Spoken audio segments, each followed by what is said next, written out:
gone and been a runner at various things. As I said to you, I worked on a Trisha show in there, sort of almost as like a crowd hype man. So like when the DNA tests come back, I'd be like, oh, and everyone around you would be like, oh. And that was like really fun. I knew that I didn't want to do it for life, but it was really fun, and I'd sort of have to go around the high street down where it was filmed in Chatham and say, oh, do you want to come to the Trisha show? Do you want to come to the Trisha show? Do you want to come to the Trisha show? And you get all these grannies that would eventually say, oh, I'll come for the day then, and then they wouldn't turn up, and it was just chaos. But it was really fun. And then I've done it on sort of more feature films, like I've done it on Robin Hood, you know, the Russell Crowe film. I was a runner on that. Was a runner on National Treasure film, Nicolas Cage. A few different things like that, but like even then as a runner, one day I was tasked with making sure that there was no paparazzi. We were filming in this place called Bourne Wood, which is, it's quite near here actually, it's up near Virginia Water. Yeah, right up there to Virginia Water. And we went there, and I was working with a guy that I'd worked with a few times, so we were cool, and like, he'd watch for half an hour and I'd chill and read my book. He'd do that, and sort of we were right away from all the action. But he said, what's that? And there was this tree that was sort of overhanging the lake that we were filming, and this guy basically climbed all the way up into this tree, and he was about 20 feet above the water with a camera that's probably worth £3,000 or £4,000, getting these long shots of Russell Crowe getting in and out of a rubber dinghy. And we had to basically sort of manhandle him out and say, you've got to leave, and sort of made sure he wasn't there again. So experience is one of those crazy things, because you can go and be a runner and not really get any experience, and it's that thing of when you are there, make yourself invaluable. What was it like being a runner? On my leaving drinks at my last runner's job before I got into the NFTS, I was told that I was the worst runner that they'd ever had, which I don't know whether it's a good or a bad thing at the time, because I didn't really want to be a runner, but I thought I was trying my best. So it was sort of like a stamp of like, this isn't for you. Being a runner is not for you. Like, there's lots of enjoyable things. Like have you guys seen the old Oliver film? Yeah. The original, really old one. I met Fagin from that. Wow. 90 years old, and I remembered his name, Ron Moody. And I said, were you Fagin in Oliver? And he was like, yeah. And it was that moment of like, there was me in the office who was like a 23-year-old runner, to the executive producer who was 60 odd. And every single one of us was like, oh my God, it's Fagin from Oliver, because everyone knew him. So there's really fun times like that. And then there's not so fun times, like I said, about turning on a light switch on and off, on and off, on and off.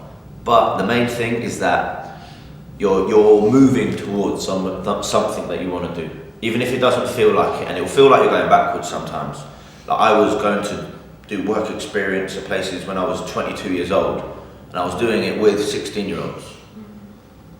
And don't be put off by that, because they've got in somehow and you've got in somehow, and it's just that time-dependent thing. Like them guys there were saying there's 40-year-olds who have been bankers their whole life. They think, you know what, I want to do this. So it's just that thing of, like, in terms of like what I liked and disliked about being a runner, the things I liked was that you were working in an industry that you enjoyed. The things I didn't like is not having much money, things like that, but you come to terms with it. Like on that, I would say sort of the thing about standing out and things. Like I've heard of stories when I've worked as a runner and stuff, and the sort of things people have to do even to get a job as a runner is crazy. You're going to have to work like unpaid and all that sort of thing, work experience, whatever you would want to call it. But I've worked at a production company where someone sent in their CV on a pillow, and it was a really lovely pillow, and they literally had it stitched in, the whole CV into this pillow, and it still sat in reception for a month or two before anyone gave them a call. And another person I know sent as their CV into, I believe it was the company that runs Hollyoaks. Never heard anything back, and the woman that received the CV put it to the shelf and everything, and sort of a year later she got a birthday card, and the person had sent their CV a birthday card and said, oh, I'm sorry no one's been with you for the last year, but I've been thinking about you. And the woman called them in, and they got an interview from it. So it's just like, what lengths are you willing to go to get that sort of little first step in the door? And whatever it is, if you can get your foot in the door, go in there and do whatever you can to make yourself as important as you can, so that they can't tell you to leave. Get involved in something. Stay late.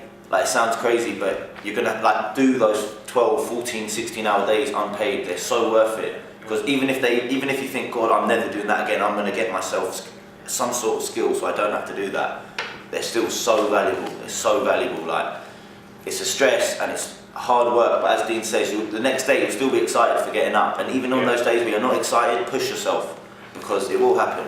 So just keep going. You asked about the job. Okay. Here's an example. One of the young people I mentor, who's now working on Downton, he got a job in at Carnival, which is the company that makes Downton. And one of the jobs he had was to be receptionist. Literally sit, everybody coming to the door. Now that sounds like an awful job. Actually, it's one of the best jobs you can possibly have, because if you're halfway bright, what you hear being said in front of you, across coffee mugs, is you could make a fortune flogging that intelligence. Also, if everybody in your company sees you and knows you, and if you use it as an opportunity to sell yourself, you'll find, as he did, that you can work your way straight into a job. If you sit there, oh God, I hate this, on your Facebook page and ignoring people, you have thrown away one of the best opportunities to sell yourself. Because it is just, that's the nature of the industry. You need, as Owen says, you've got to be able to present yourself and make yourself known. And that's any job you get in the business, with one or two minor exceptions, take it. Because once you're in, whoosh, you've got under that bar, and you're in the pool, and you're swimming with the rest. I actually worked as a receptionist, believe it or not, for a company for about 4 months straight, and you're so right there. I've told every single person, I wish I'd said that, because honestly, the people that you meet, the 5 minutes you have with someone while they're waiting, where you can sort of entertain them, you chat to them for 5 minutes, and you leave them with an image where they say bye to you at the end. The next time they come, they remember you. Like, even the small things, I've had people give me their cards, and if someone gives you their card, you call them or you email them the next day and say thanks so much for giving me your card, because they will remember it, and they'll think, he wants it. It's that thing of showing passion. They'll realise that you're serious about this, and I think that is something that is really important from my perspective, from being someone young trying to get into it. I've had friends that sort of want to get into this industry, but they're not doing what I'm doing now because they haven't put themselves out there. Just put yourself out there, be willing, do whatever.